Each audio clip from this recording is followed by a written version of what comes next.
dawn. It's the beginning of a new day. And with each new day comes new opportunities, new adventures, a fresh start. Every day is a start of something new life, new relationships, and brand new ideas. Every day is an opportunity to grow as a person, as a friend, as a spouse, as a parent, as a worker, and even as a child of God. Every day, history is being made because every day is His story. Every day, God's plan shines through and miracles happen. Every day, God takes ordinary people and empowers them to do extraordinary things. This is the story of our birth, our growth, our journey. This is the history of Grace Church.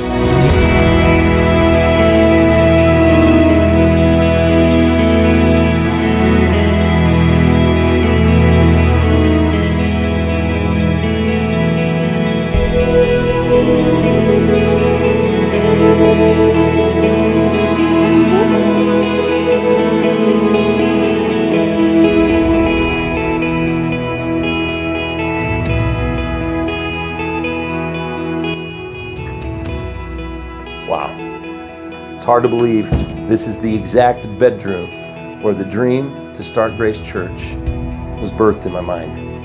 It looks a whole lot better than it did when I was maintaining it, but it's the same place, same space. You know, God does great things when you dream big dreams. Sitting in the very location where the dream was birthed in my mind for Grace Church is an overwhelming sense of nostalgia. I can think back to the exact time somewhere around 1980 when I had been thinking that, well, I guess I believed what people told me. If you trust God, He'll use anybody. I know that sounds like a lot going on in the mind of a teenager, so I decided to share it with my good friend Greg Steer. And we sat in my room right next door and we started drawing circles and graphs and what would a church look like that not only shared the love of God with people, but lived it. And we started writing the plans for Grace Church. And sure enough, in 1989, I'll never forget that either, January 22nd, 1989, we'd left our current pastor's house, been watching a football game. We were both youth pastors. And I remember telling Greg that night, he was still living with me. He had gone home a few times over the past 9 years. And I said, man, let's start that church. And he goes, now? And I said, well, what better time than the present? And so that night we got on our knees and we just started praying. Remember, my wife went to bed, and many moments in our prayer time, it was just silent. We were just waiting on God to move. Went to bed about 12:30 a.m. and I'm not a huge sleeper. So about 3, I woke up and I went out and I shook Greg and said, let's go plan the church. We go over to Denny's on what used to be Denny's on 80th and Wadsworth, and we'd sit there and plan. I'll never forget our waitress, Billy, this older gal that was just such an encouragement. She'd have our breakfast ready because we started doing that every day for almost 3 months, Monday to Monday, every week. But really for me, just being next to the room where the dream was launched and really where it was born in my mind and my heart, is a picture of God being willing to use anyone. You know, if you dream big. Dream about something that's far beyond your resources, beyond your abilities, beyond your giftedness, and trust God to make it happen. Because Grace Church is a picture of that very kind of dream.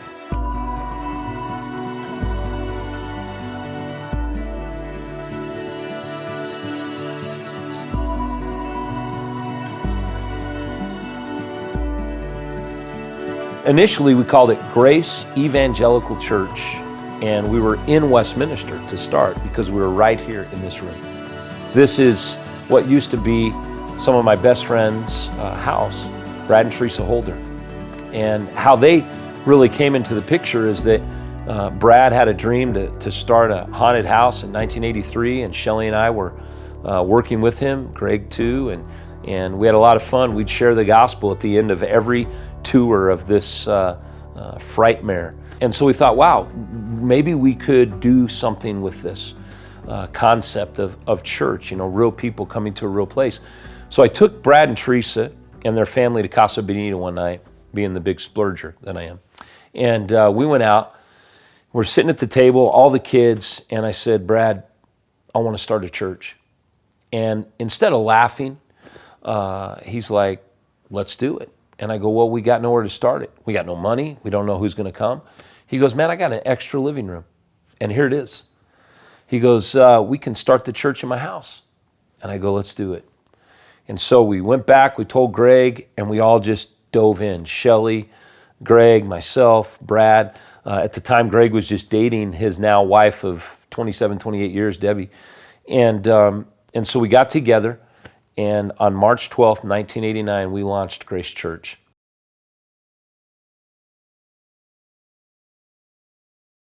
Well, this is exciting. This is the first service of the Grace Evangelical Church, and it's neat to see everybody here. The first service was kind of nerve-wracking, because at first we invited family, we invited a few friends. We tried to really invite as many people as we could, but we had this fear of, what if they all came? I heard the story, how a Savior came from glory. We sort of did a coin toss to see who was going to do what. And Greg and I felt like it would be really great if, obviously I had the musical ability, so I did the music, and Shelly as well. Brad loved all the behind-the-scenes stuff. Greg was and is an unbelievable communicator, and so we had a dual sermon. And we have an advantage. All of you in here we know. That makes it easier. But we're a family, and literally, it's our family. So God just started this snowball effect, and that first weekend was, it was great. Everybody loved it. They wanted to bring friends, and the next week they did. The next week there was about 40. And then the third week was Easter, and we had 75 people. We had, I think 5 or 6 people came to Christ, and we were over the moon excited. Little did we know that when you do something God calls you to do, it'll always work out, and it always has. That's why He gets all the glory and all the credit for Grace Church. We settled on the name Grace because grace is getting something you don't deserve. Salvation is God's grace. We deserve hell, but God gives us heaven because of Jesus, because of the death of His Son on the cross. Well, we sure didn't deserve to be pastors of a church at 23 years of age. We didn't deserve to see thousands and even tens of thousands of people come to Christ, but He did it. And today, I don't deserve to look back over a body of work that He accomplished and get the privilege and the satisfaction of knowing that God has used me and many, many others in this ministry to lead others to Christ and to see changed lives. That's why it's all about new birth. It's still about new birth. People are being born again every week in this ministry. I do believe that weekend was the only weekend in the history of this church where no one came to Christ. Since then, we have never had a service, never had an event where the gospel was shared that at least one person hasn't come to know Christ, that at least one new beginning hasn't started. And man, what a blessing that is.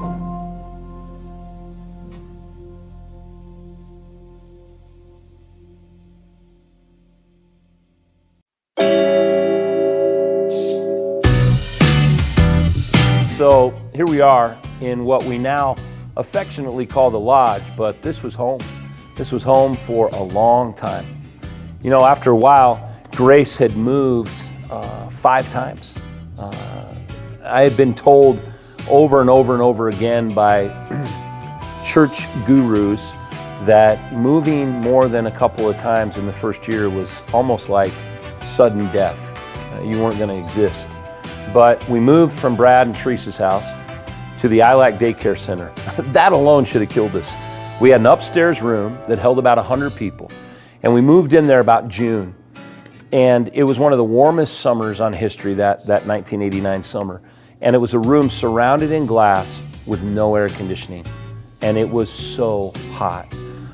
We used to make jokes. I remember one time Greg got up to speak and he said, "Guys, today I'm talking about hell. We're here." And it felt that way. We were only in the ILAC Daycare Center for a couple of months, and we ended up moving to 82nd and Sims.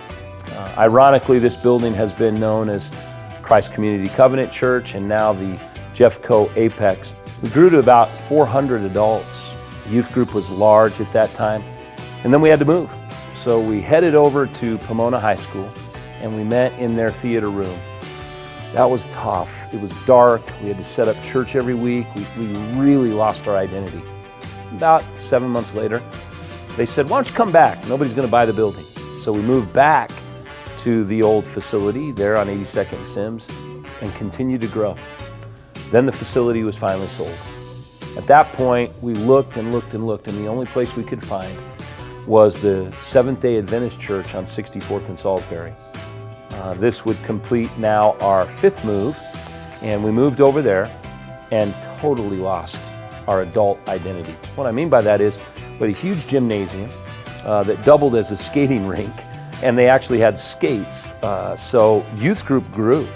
We had about 200 teenagers coming out every Thursday night to Street Beat. On top of that, Bob Douglas, a pastor in South Aurora, wanted me to come down and start a youth ministry for him in his church. So myself, Donnie Coxey, Brad Holder, sometimes my wife, my son Jordan, who was only at that time about 10 years old, would drive down there every Monday and do Street Beat South. So here we are at the Seventh-day Adventist, and Greg and I are just looking at each other going, "Man, there's been some good stuff here, but we're just shrinking." And suddenly we're driving around and we find this place. It was up for lease. The ministry that was here was moving out. The Church of God Seventh Day owned it, and we jumped at it. We had a meeting down in the basement, and only 60 people showed up. We said, "Guys, this is going to be 3 times as much as we're paying for the Seventh-day Adventist." And they said, "Go for it. God will provide." We moved in here again with no salaries, put our offices down the hallway. Greg was doing Dare to Share, which we had started about a year after we started the church. I was still doing the music ministry with my wife, and it was flourishing. We were pretty busy, and we didn't have any paid staff. Well, it was during that time that the elder team decided, "Rick, you got to be the guy. You got to be the lead pastor. I mean, it's been your vision, your baby." We knew Greg wasn't going to be here for the long haul, and so we started to make that transition. And I remember in 1994, when Pastor Jim came to me on behalf of the elders. At that time, we had 9 elders, and he said, "Rick, I know this is awkward offering you a job in the ministry you started, but the guys are ready to take a step of faith and have you be our first full-time lead pastor on salary." And he said, "So here's the amount." When he presented it to me, it almost made me sick to my stomach, because at that point I had 2 children. We were about to have our 3rd, and it was about $1,100 a month less than I was making working odd jobs. And so I turned away, and Jim goes, "Rick, listen, don't you believe God gave this church to you and put it on your heart?" I said, "Yeah." He goes, "Then don't you believe God will provide?" And I said, "All right." And so I stepped out. Early on, my goal was to add staff. We need staff. And it wasn't to keep going back to the guys and asking for a raise. It was about adding people who were gifted in areas I was not gifted. And we began to grow our staff at that time.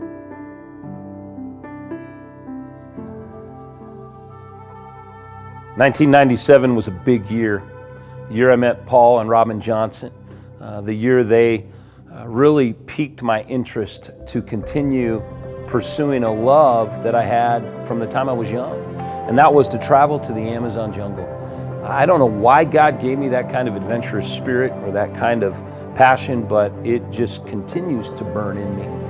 So we traveled. And when I say we, myself, Pastor Jim, and former Pastor Dan Smith, we went to the Amazon for nearly a month and just fell in love with the Shawnee Indians. since that period of time, we have fully adopted the indigenous of Peru, the Shawi, 26 to 27,000 of them, as our main ministry focus. We've had multiple Westerners travel from our church. To date, somewhere around 600 people have traveled to the Amazon in a 20-year period from Grace Church.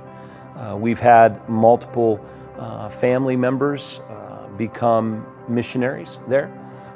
To date, we have multiple missionaries from the tribe traveling the rivers for Grace Church. And we have many, many churches, dozens of churches in the Amazon who every single weekend are going through the exact same messages we have gone through as a ministry, and really bringing everybody together centered around the purposes of God. Our missionaries do not have to raise support. They are considered full-time staff. And that was sort of a revolutionary step of faith in 1998, because it was we were the first church to do what was called church-to-church missions, as far as we know. And it has been a great success story. Today, Grace has 34 churches in the Amazon. Today we have 40 indigenous pastors. We have 3 indigenous missionaries who travel the rivers and take all of the resources that we write and prepare. And we have Rick and Susie Glandon and Doug Usher, who are our Western missionaries, and they are full-time staff. I mean, they don't have to worry about raising support. They get to do the work of the Lord. And considering the fact that 100% of missionaries spend 50% of their time raising support, I'd say that we've been able to make an impact in the jungle. We've seen somewhere around 7,000 Shawi come to Christ since 1997, 98. And we have seen just over 4,500 get involved in churches. Between 1,500 and 2,000 go to church in the Amazon in 34 different villages every weekend. And we have seen to date nearly a third of that tribe fall in love with Christ and the purposes of God. And that commitment continues today.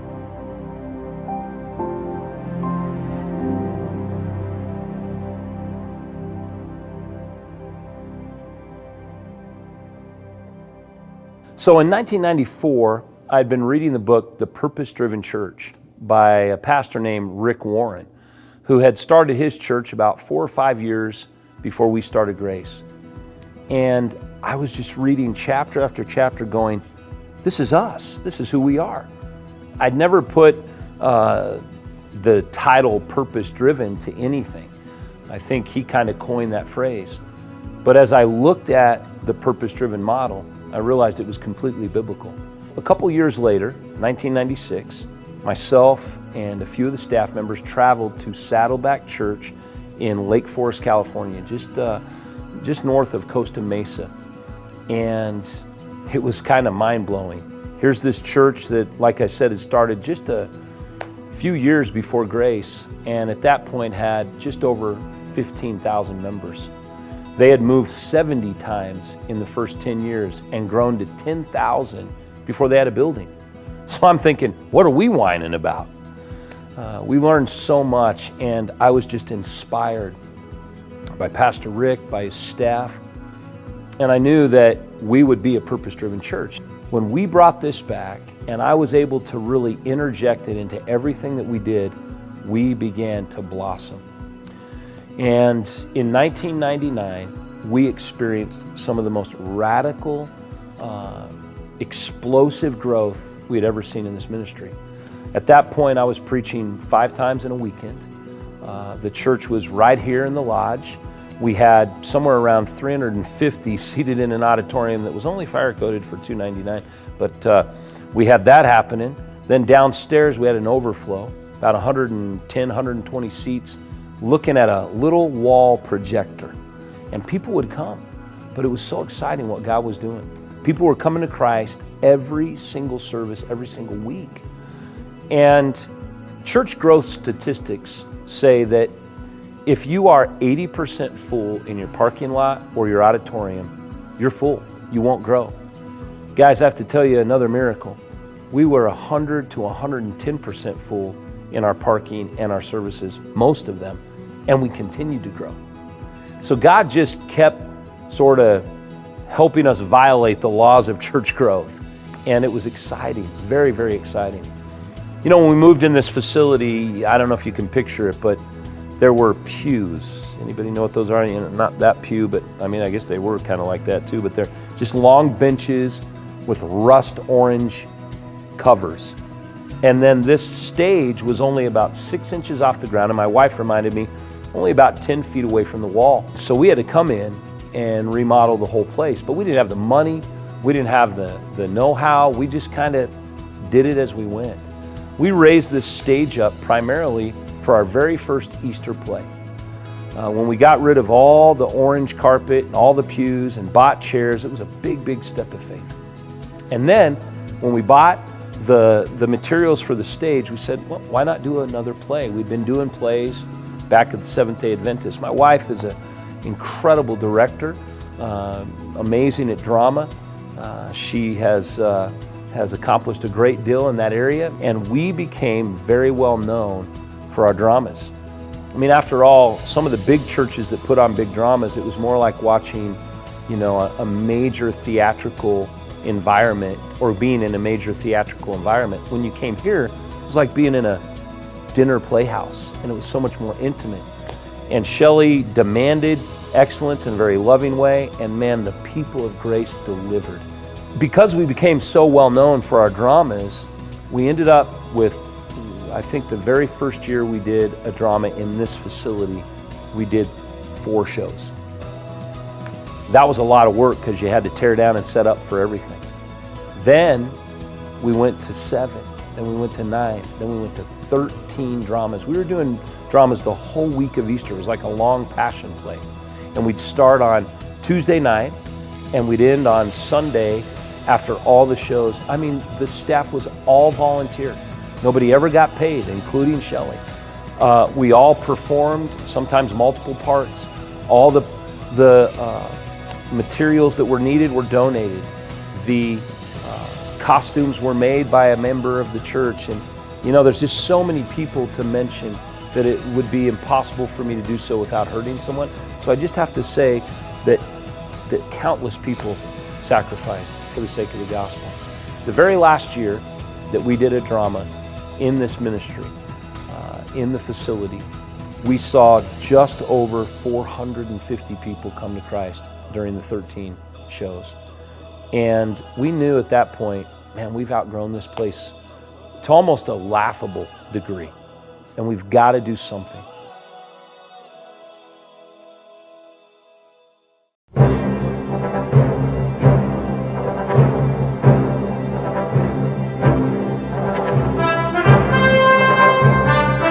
Indiana Jones had all kinds of great lines in the movies. Hey, it's not the years, it's the mileage. He said a lot of cool stuff. But there was a statement made to Indiana Jones in the Last Crusade, and it was said this way: Mr. Jones, you got to ask yourself what you really believe in. And the whole premise was, do you believe that all of these miraculous signs about God are true? And it was at the point when Indy had to test these 3 major tests, and one of those was to step out on an invisible platform over an enormous chasm and take that leap. And I always think about that leap of faith, the leap of faith that God asks all of us to take in each and every area of our lives. As a matter of fact, this ministry, yeah, it's truly one of the biggest leaps of faith I've ever taken. And everybody involved had to take a leap of faith. But I think most people are unaware of the step of faith it took to build this. So when we employed another contractor who was a believer, they really worked hard, along with myself and Pastor Jim, to ensure that we would be able to build this structure on our land. But when we looked at this, we said, you know, there's no way we can build a facility that ended up costing about $4.3 million without a capital campaign. At least we were told by many people it would be impossible. However, this facility is built on faith It's built on sacrifice, it's built on prayer, and it was built without a capital campaign.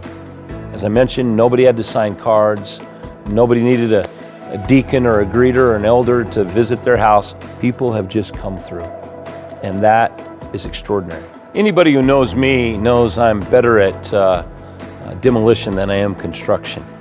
But one day they gave me a shovel and they said, go dig some dirt. We had a bunch of you here to celebrate the groundbreaking of this facility. That was a moving moment. We had waited for over 2.5 decades to have our own place and decided that this was the time. And what was beautiful is that it was obviously God's timing. I remember the tears of joy.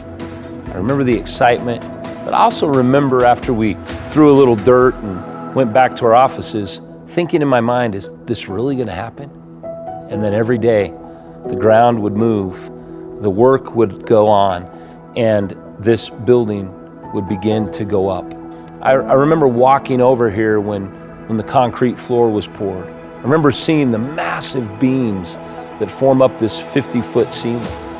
And every single step of the way, I was reminded of the miracle of growth. I had an idea that we'd bring everybody into the building when it was framed and have them walk around and pray throughout the facility and write their names and their prayers and their favorite verses on all the beams. So you can honestly say, or we can say, that this place is built on the prayers of people. In every wall, in every part of this facility are prayers and verses and people's names. You know, we talked about life, we talked about faith, talked about a lot of things in this video.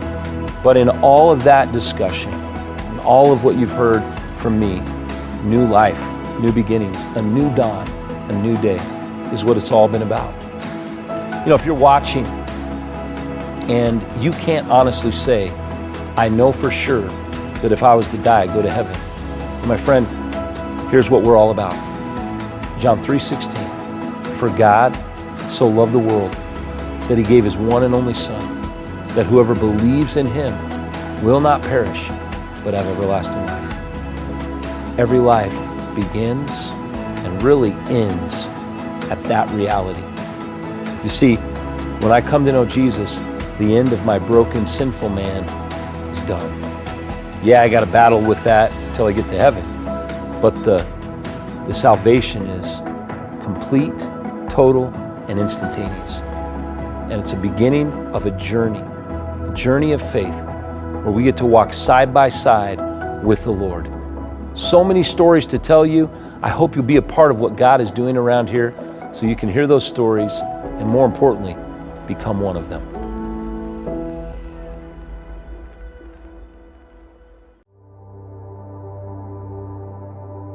So where are we going? I wish I knew. God didn't give us a crystal ball. He didn't give us prophetic knowledge of the future. But what God has given us is a perfect track record. You know, the Bible is a conglomeration of God's perfect stories. And in every situation, no matter how difficult it seemed, God always came through. There's a phrase that's used only one time in Scripture, in the nick of time. And it's a reference point to the fact that God comes through right in our eyes and in our minds like it's the last second. He hits the last second shot. He comes through and grabs your hand as you're just slipping out of the grip of whatever was holding you. And it looks to us like it's in the nick of time, but the truth is, it happens in His perfect timing. What's going to happen is, and I believe this in faith, we will continue to expand our community partnerships. Right now, our community partnerships are an enormous part of what we do, an enormous focus. We want to continue reaching into the community in areas where there are homeless and hurting and broken people. We're very involved in the social aspect of society, but we never want to just get people dressed up, if you will, and healthy and well so that they can go to hell. We want to get people to be cared for and loved. As James says, don't say, be warmed and filled, my brother, and leave them naked and hungry. You got to do something with that faith. And so we've put our faith to work. And that is in large part due to the people of Grace Church.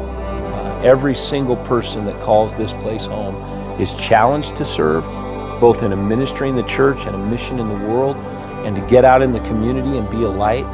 And I'm happy to say that well over 70% of our church continues to serve, continues to pour into the community, and continues to be a vibrant part of what God is doing around here. And that, I believe, God is very pleased with. So for everyone watching, God's history in this ministry, God's track record is absolutely breathtaking. He has never let us down, and He never will. He'll never let go of us. He'll never forsake us.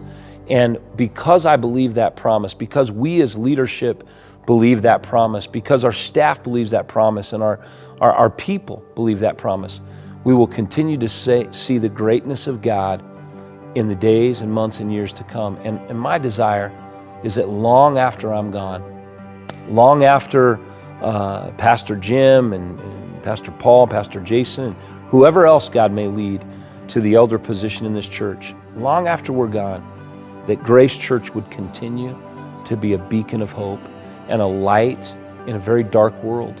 We're a broken people on a broken planet. But when you bring Jesus into that brokenness, He puts it all back together. And Grace Church wants to be that place that teaches everyone to have the kind of faith that God honors by putting the pieces back together. I love this ministry, and I'm so thankful for each and every person over the 28, 29, 30, whatever years God chooses to give us, who have poured into it, because without you, there is no Grace Church. To every single individual who make up this vibrant ministry and have been a part of every season in our history. You are the reason that Grace Church exists. You're the reason we do what we do. When you walk in these doors, you're going to know this. You're home. Welcome home.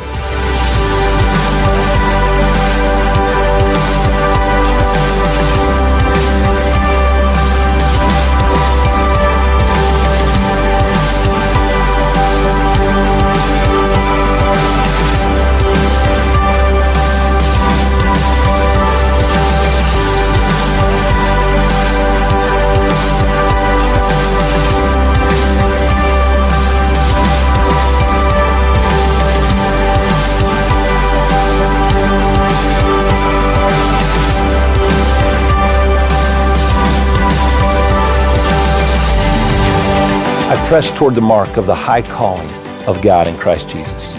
We can't wait to move forward and see what God's going to do in the future through you, through everyone in this ministry. Thanks.